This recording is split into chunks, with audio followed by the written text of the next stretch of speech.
Hi, kids. It's my job to teach you how we accrued a great deal of national credit, why the national debt does not exist, in fact, and how all of this should have gone and didn't. So we're going to try to do that quickly and simply, and I'm going to use a whole bunch of little props here to help you along. One of the props is this. This is a $20 bill. It is a debt note. It's an IOU that has been issued by the Federal Reserve System. Now, what the Federal Reserve System does is it keeps track of all of the funds like this that are issued into the economy. It keeps a very strict accounting and serial notes and everything else for every one of these cash debt notes that are issued into the economy. And the banks keep an equally strict accounting of every quote-unquote dollar that is issued as quote-unquote money of account into the economy. Well, money of account is just an accounting version of this. They are again issuing a debt, okay? And they keep real good track of the debt. And that's how you get a national debt. The national debt is the sum total of all the arrears of all of the notes that are floating around out there, either as money of account or as actual printed cash notes like this. But okay, you've got this humongous national debt here, which also includes interest payments on the national debt. All right, we're going to see why that's all bogus. But here you have your debt note, your IOU. Let's see what happens.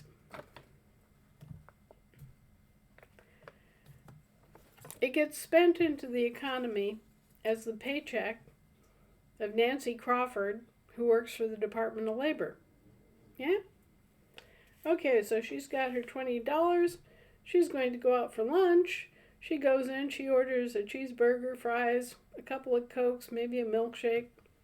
At the end, she goes to this guy who gave her the cheeseburger, the fries, the milkshake, and the malt, and she gives him this, her IOU, and he accepts it because it's legal tender.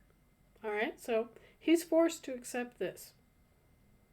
This is her IOU, and he's accepting it. Well, she goes back to lunch. From lunch, I should say. And, he puts it in his cash register. And here comes another customer. Well, he buys lunch for himself and his family.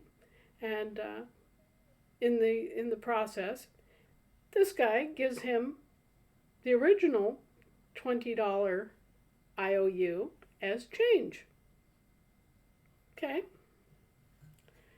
So, now this fellow walks down the street and he goes to a spice shop and he sees this jar of curry paste that he just has to have. And so, once again, he gets the curry paste and he passes the note. Okay? We take this for granted. It happens in front of us all the time, all the days of our lives, and we never really think about it, do we?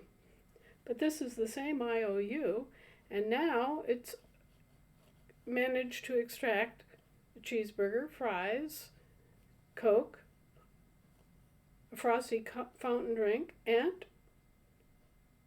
the curry paste. And it's still in circulation. All right, so now we have it back again, and he's going to go and he's going to pick up a gift for his teenage daughter, who just loves Chuck-a-cherries. So he gets some Chuck-a-cherries. And once again, he gives the note, the IOU, to the guy who sold him the Chuck-a-cherries. Once again, the guy puts it in his cash register. and waits for another customer to come in. And she just has to have this beautiful big bottle of fancy perfume. All right? And so she gives her $20 to the guy who's selling her the perfume. Okay. All right. What happens? It's sitting at a cash register. This guy comes in. He spends $50. He gives the $50 to the fella here, and he gets the 20 back as change. There it goes again. Well, he decides he's going to surprise his wife and buy some Christmas decorations and candles and stuff, and so he buys this balsam pine Christmas candle. All right? Are you beginning to get this? It's still the same IOU. It's the very same IOU for $20, the same amount, the same IOU, and it has now cycled through the economy 1, 2, 3, 4, 5 times, and it has each time extracted actual goods, physical goods, in exchange. So you have a $20 debt, and you've got a candle, a bottle of perfume, a large quantity of curry paste, you've got some chuck-a-cherries, you've got a cheeseburger and fries and Coke and a fountain drink. You have all these goods in exchange for just this one debt note, this one IOU.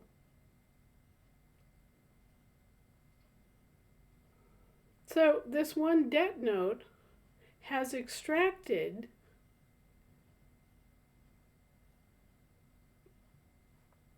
what?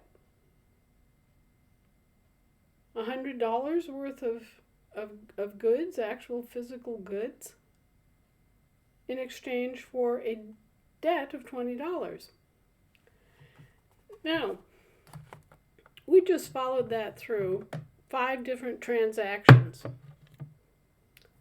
And you have to ask yourself, how many transactions could a bill like this go through in its lifetime? 1,000? 10,000?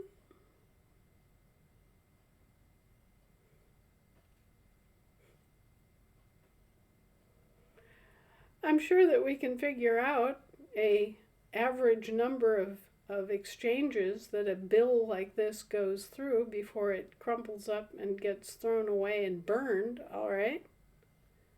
But the entire time that it is alive and circulating in the economy, it is accruing exactly $20 worth of debt,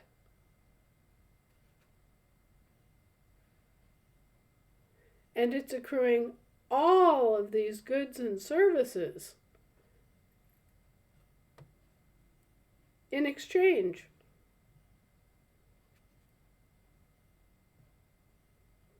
So this is how people have paid with real debt. They've paid with real credit, with real things, with real physical goods and services. And that's how they have accrued a gigantic national credit that is already paid for in goods and services. And that's why the accounting of the national debt is seriously messed up and not correct. Okay, if this system had been working the way that it would, that it normally should, as a zero-sum credit transaction system, the moment that this was exchanged, the very first time, there should have been an exchange in which the debt canceled out against the credit, and both were gone. They were no more. Poof. They zeroed out. The debt created the credit created the debt. Boom. You had lunch. Good for you. Okay? There's no debt on either side here because what? It's a zero-sum transaction system. All right, so what didn't happen? That didn't happen. There was no accounting on both sides. They separated it out into two separate account books. They killed the ledger. There was no ongoing accounting. There was no balancing of the books. So that what you got was this gigantic national debt that was tracked, and this even far more humongous national credit that was never accounted for. And now we do have this little problem. Because as you've already observed directly, within the first couple of transactions, at most, you have wiped out the debt because you've already given more than $20 worth of goods and services, right? So there is no more national debt. In fact, it's paid for, right? However, because there's no accounting, there's no balancing of the books, this continues to sit there and appear to be a debt, along with all the money of account from all the loans, you understand. That's how you get 37 trillion, right? But it appears to sit there, and then somebody says, oh, well, we have to get payment on the debt. We have to get usury on the debt. Somebody has to pay us interest for sitting on all this debt, right? So even though this debt has been paid and doesn't actually exist, they're charging you interest on it. And it's not small interest, it's big interest. They're charging you interest on a $37 trillion debt that by definition was paid off long ago and doesn't exist. Okay, so there is no national debt. It was paid off within the first couple of rounds of the economic system. And there is no interest owed on said national debt. I mean, if you really wanted to get down and scrape for it, you might be able to argue that there was an ephemeral debt that lasted, 72 hours after the release of the credit? Maybe 2 months on a house loan? It's silly. It's ridiculous. It was never meant to be that way. It was meant to be zeroed out with every transaction. But it wasn't. And since it wasn't, what we can safely say is there is no national debt. There should be no appreciable interest payable on that debt. And instead, what you really are left with is this humongous pile of goods and services that have been paid out that is maybe 1,000, 2,000 times, maybe 3,000 times the national debt that's already been paid out as goods and services and never actually been paid for? That's the national credit. That's why people have large quantities of prepaid credit that is owed to them. So, what do? We still have these floating around in the economy causing trouble, right? So when we have someone come in and they exercise their $50 worth of prepaid credit, what do? We take this guy out of the system. We take this bill, or we take the money of credit, we take $50 off the national debt. Boom, and we just get rid of it. It's automatically accounted for finally. And once that whole thing is done, and we are done with this, and we're done with the quote-unquote national debt finally being accounted for,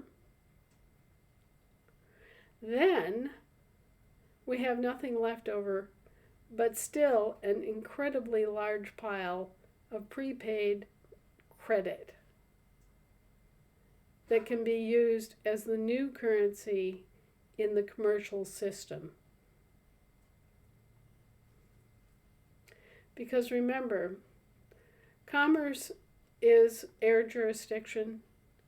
It's a matter of mental and thought energy. It's a matter of debts and credits. It's a matter of paper. For a better word, it's paper. Whereas we live in the real world, and for us, it's the new bottle of perfume. It's the cherries. It's that cheeseburger with fries. And now you can see how we wound up with both a humongous national debt, how we wound up paying usury interest on a national debt that really didn't exist, and how we wound up with an incredible pile of prepaid credit owed to the consumers. And that is how we propose to return the credit that's owed to the consumers and get rid of the national debt and start a whole new accounting system that will reflect reality and not create problems for living people.